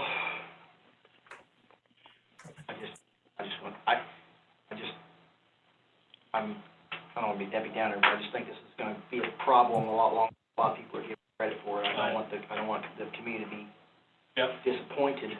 I mean, everybody wants it to end as soon as I think it honestly can, because nothing ostensibly has changed yet. There's no test, there's no vaccine, so what's changed since we shut everything down? They can't cure common cold. That's a virus. I mean, that's a, Well, I know, but my point is that they're gonna treat this different than common cold. yeah, right. And, The difference in this is how it's transferred yeah, from one to it's the very, other. And Very contagious. but my point is just like the sports at the end of the summer, moving those spring programs, I'm like, my Lord knows I hope that happens. My kid was a senior this year, I would've been heartsick, but I just don't want anybody to get their hopes up. That's right. There has to be a lot to happen. That's why it has to be a lot happen between now and then. Yeah, I mean, that's Yeah. I got a text message from an individual yesterday or day before yesterday that said they were starting summer league practices. I said, man, they told me May 8th or 9th, and I said, good luck. I can't do that yet. It'd be hard. I mean, 10 or less. But there is a different guidance for outside, so, anyway. I mean, cycles of 5. Is that what they're doing? And that works. I mean, that means, because, we're gonna bring some kids in to do some end-of-the-year evaluations that we need to do. So, we're gonna bring them in individually. We're gonna bring them in groups. depending on who you talk to, they talk about a spike in the fall, like Jamie said. I mean, there goes fall sports. Yep. So. Okay, 8, administrators' reports. Hi, Katie and I are here together.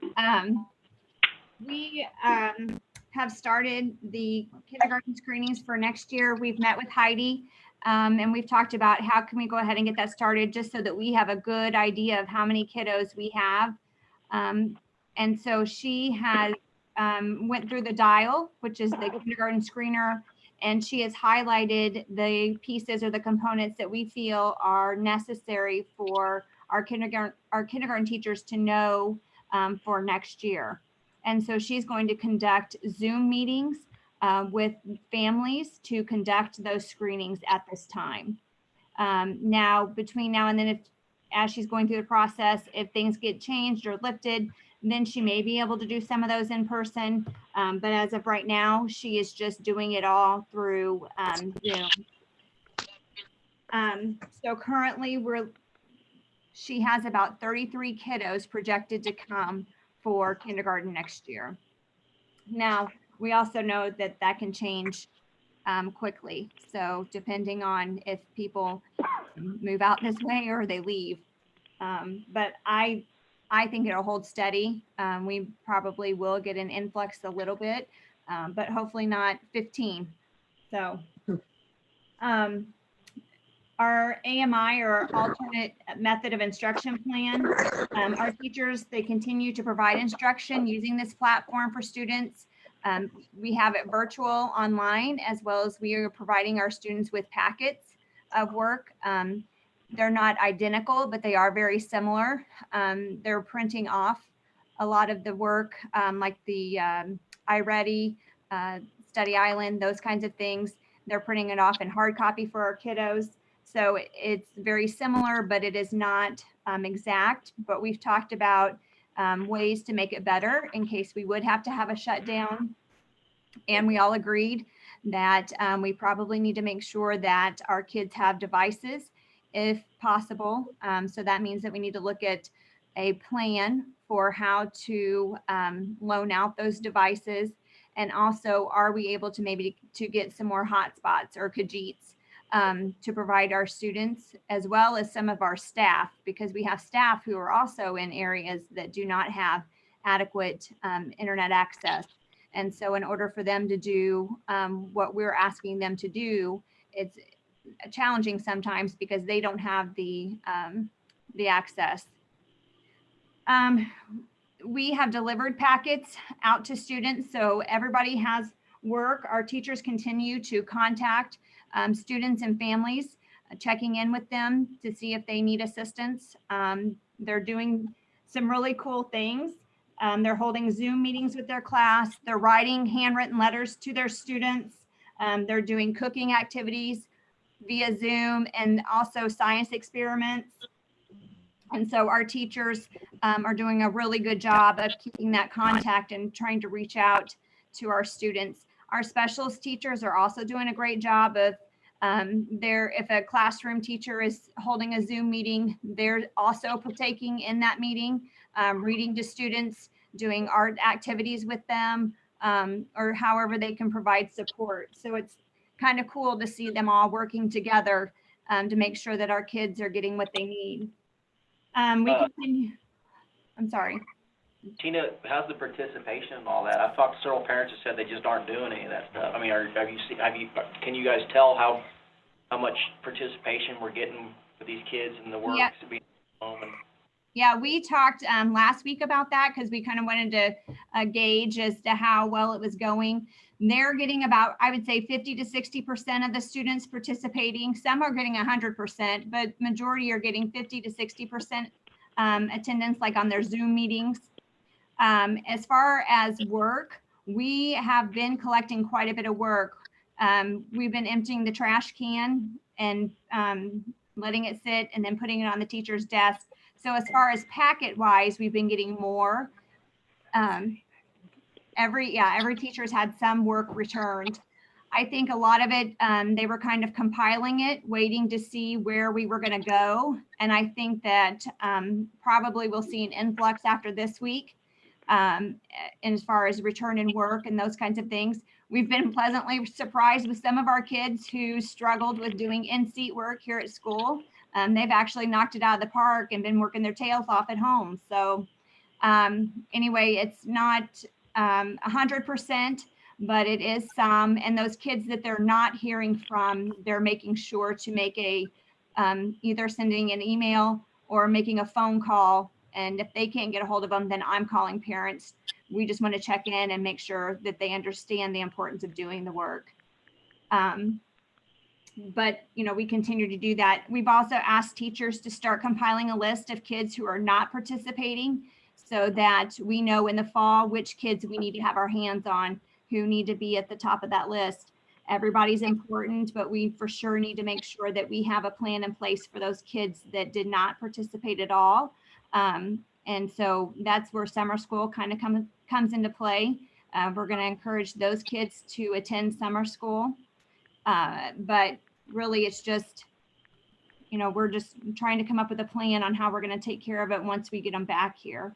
Because, we just don't have as much control right now, but we can control it whenever, we can do a better job whenever they get here. So, but we are looking at how can we make the plan better? How can we deliver services better if we would have to do this again? And then we're continuing to look at our schedule for next year, and we're just making sure that we're meeting the academic needs of our kids, providing them with appropriate class sizes. And our second and third grade classes will both be in 3 sections next year. And at the top, if you look, there's the breakdown of how many kids, a projected number of how many kids we're going to have in each class for next year. Our second and third grade class continues to be large, as well as our 7th and 8th grade class. So those are numbers for next year, correct? Yes, ma'am. Yes. So that's kind of where we're at with all of this. But like I said, the teachers have provided a lot of positive feedback. They've been very supportive and willing to do anything that we ask them to do at this time. And so we appreciate that. I have a quick question, Tina, and I may be the only parent out there, but I don't want my kids to regress over the summer, and I don't want more work for your teachers because I know they're doing a good job as it is. But have you all considered like giving links or something for us to keep our kids going throughout the entire summer? Sure. Yeah, absolutely. Those programs that they're currently using, like Okay. iReady, and I'm trying to think, Lawson probably has Study Island and some of those things. Any of those online resources, they can continue to participate in. And on our website, there are links to some other ones too, as far, you know, that the kids can do. But I think that yes, before we break for summer, that we do try to push some of that stuff out. Okay, just like a little reference sheet or something. Right. I don't know. Yeah. And some of the teachers do that anyway. Just before summer, this is some things, activities that you can do with your kids over the summer. So I think we just need to be mindful probably that everybody do something like that this year. So yeah. Because there's such a big gap this year. Yeah, I agree with you. So that'd be great. I know I would appreciate it to have those extra resources, because if I told my kids they were going to summer school, they may dig a hole and put me in it. I don't know. Well, now tell them don't call Brady because he's going, but you're right. I'm ready to send mine. I know, 24/7. I have children with me. Yes. So, but yeah, I think we just need to, that's kind of what we're working on now. We've been meeting with the teachers weekly via Zoom, just talking about how things are going, but also how can we make it better. And so they have some really good ideas. And so that's why we like to visit with them, because they usually come up with the best ideas. Cool. So. Well, tell them they're doing a good job, because I'm a teacher and I know it's hard to completely change your game plan when you're used to seeing kids face to face. Yeah, exactly. Well, and it's really hard for our teachers because that is what they do. Their world is consumed with constantly interacting with those kids and making decisions on how to help those kids and how to get them, you know, to the fullest potential. And so them not being in control of that right now is very hard for them. So yes, we're meeting tomorrow, so we will make sure we've been really letting them know how much we appreciate all of this, and we let them know last week too how much you guys appreciated the efforts that they put forth. So yeah, thank you. Pass it on. Anything else? Thank you, ladies. yeah, thank you. Next. All right, guys, can everybody hear me? Yeah. Okay. So on the high school report, I've got Perry spoke about it earlier. I've got the prom dates and the graduation date, which are all contingent upon our health agencies, and today's information means we might possibly be looking at what that would look like outside as far as graduation and maybe even prom as well. We'll definitely be looking at those two things those two events from day one, we have told our kids that were very important to us, and we're going to do everything we can to make sure those events go on. Because it really has been a rough, especially for our seniors, a rough go.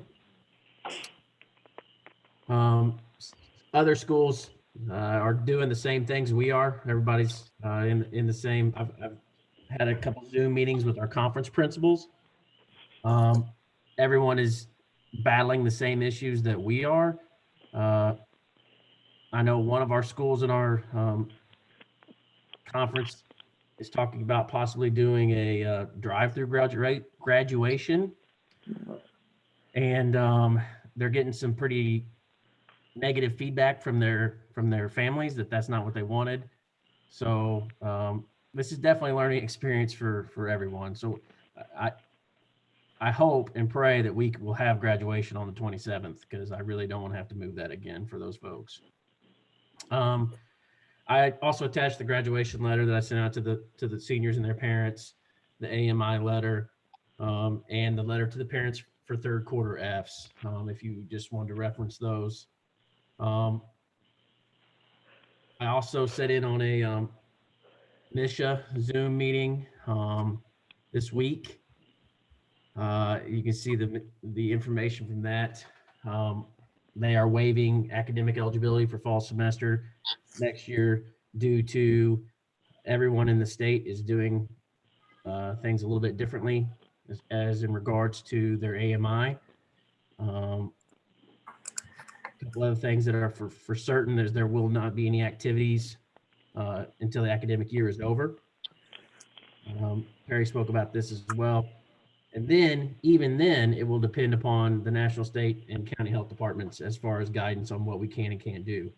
They have waived, one of their bylaws is that the seniors cannot participate once they graduate. They have waived that for this summer, and this is really pertaining to spring sports athletes. Mr. Boyle did talk about that. We will, I know Mr. Branson and Coach Love have been talking about what it would look like if they could hold a few events. That's very preliminary, but we are looking at that, what we could do for those spring athletes. MISHA's also waived the dead period, and contact days are optional for school districts. My one concern is that once everything does somewhat go back to normal for summer, that it's going to be a free for all, and everybody's going to be trying to get their kids to do all they can. So we really need to be cognizant of our kids and families. And I know me personally, when this is lifted, we're going to want to see some family. And I'm sure everyone else is too for the summer. So that's where we're at with the activities. Does anybody have any questions of me?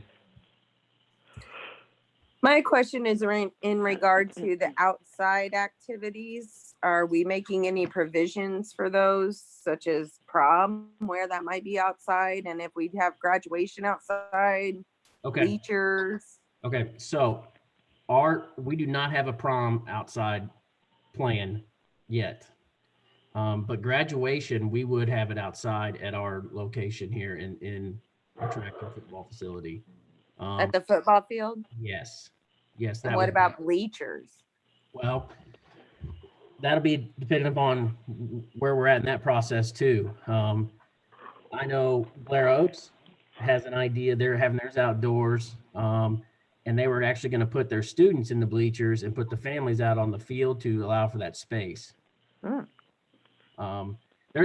There's a lot, Tina spoke about it, how there's a lot of cool things going on. One thing about norms being, this not being normal means that there is time for change, and people are more open to change because the norm is not the usual right now. So we're gonna try to do our best to put those two events on and get them planned to the best of our abilities. So I know that I did have conversation with Misty about prom, and she did have some dates. Now, this has been a couple weeks ago for their outside venue, Wasserloff. So that might be an option. I'll have to get back with her to see. But today was the first time that we had some good information from the Cole County on what that release is going to look like. So we'll start looking at those options moving forward. Great.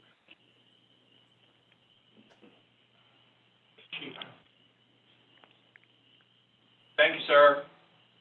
You're welcome. Thank you, guys. Lori, do you have anything? Yeah, I have a few things. First of all, I sent all the board members an email from Tara Hudson. She had contact with Special Olympics, and they had actually done an article about our event that we had here. We had, over 40 volunteers, and it's just a really neat article if you guys want to take a look at it. So I thought you would enjoy that. Just to kind of talk about a little bit, Tina has already talked about this, and I know David's mentioned it as well.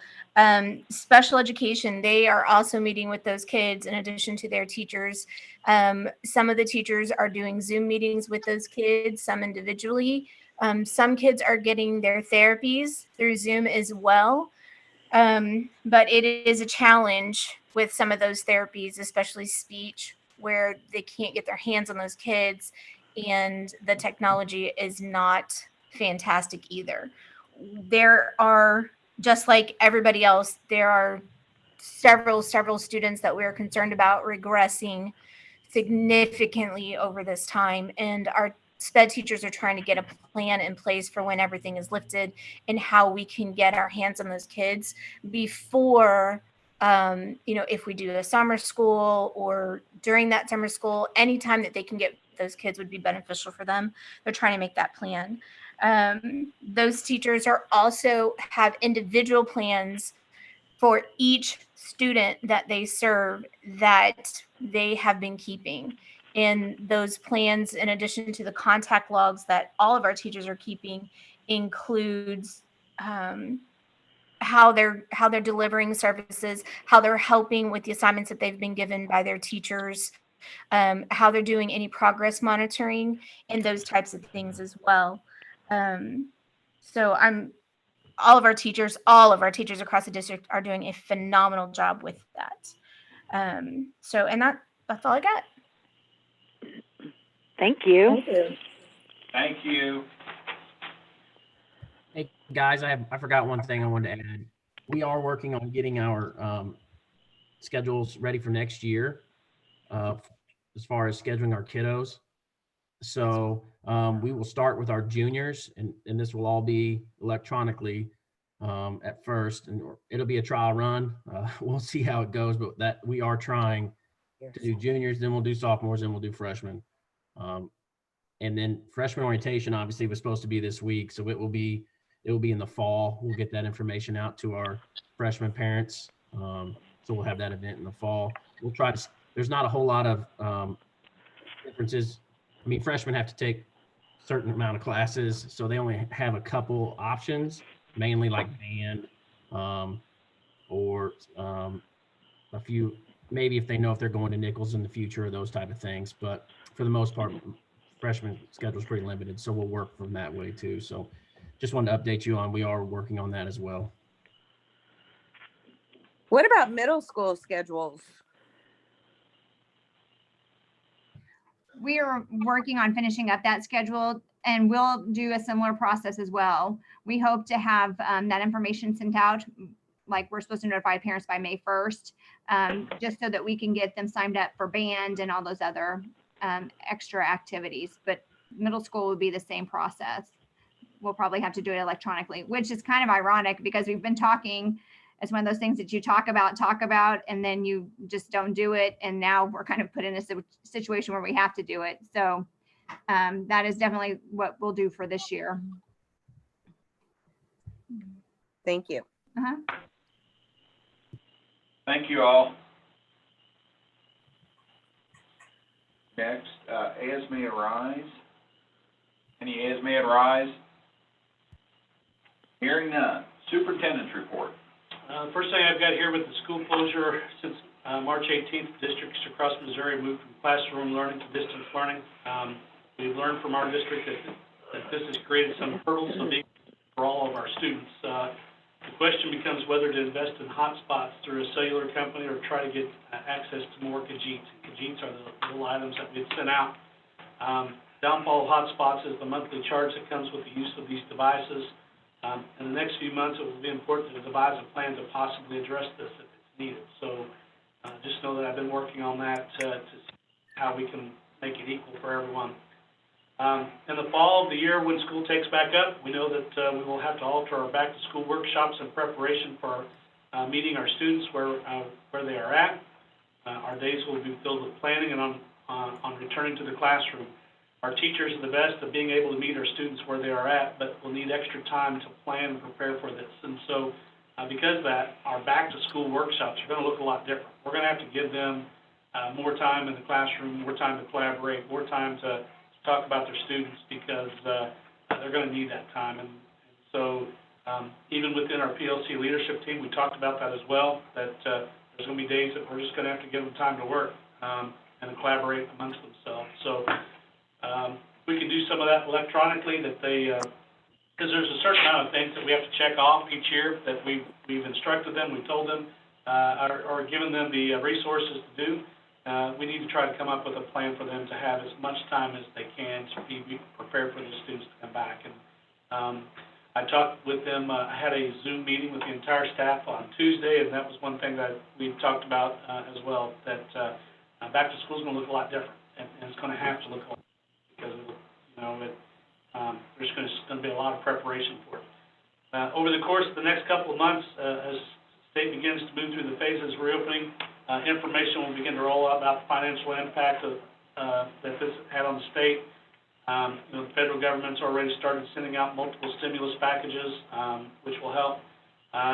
Like I said, we'll have to adopt a preliminary budget in June, by June 30th, and it may be on the last day of June before that can occur. Our district has good reserves that will have to be used to help during this time. The financial downturn is like no other. This financial downturn is like no other that we do not know when things can return the way they were prior to COVID-19. The difference in this downturn, though, is it was not an economic downturn that caused it. And so that is the uncertain. And if any of you all heard today that they put out the unemployment rate for today, and it's 16%. So they believe it's going to get into the upper 20s before it's all said and done. Board input adjourned. Hearing none, I have a motion to go into closed session. James Case and Mark Schroeder, first and second. Okay with Rodney? Yep. It's okay with James? Okay with Mark? Okay with Colin? It's okay with me? Okay with you, Shara? Yes. Jamie? Yes. We are in closed session, 8:25. Is there a scenario where you could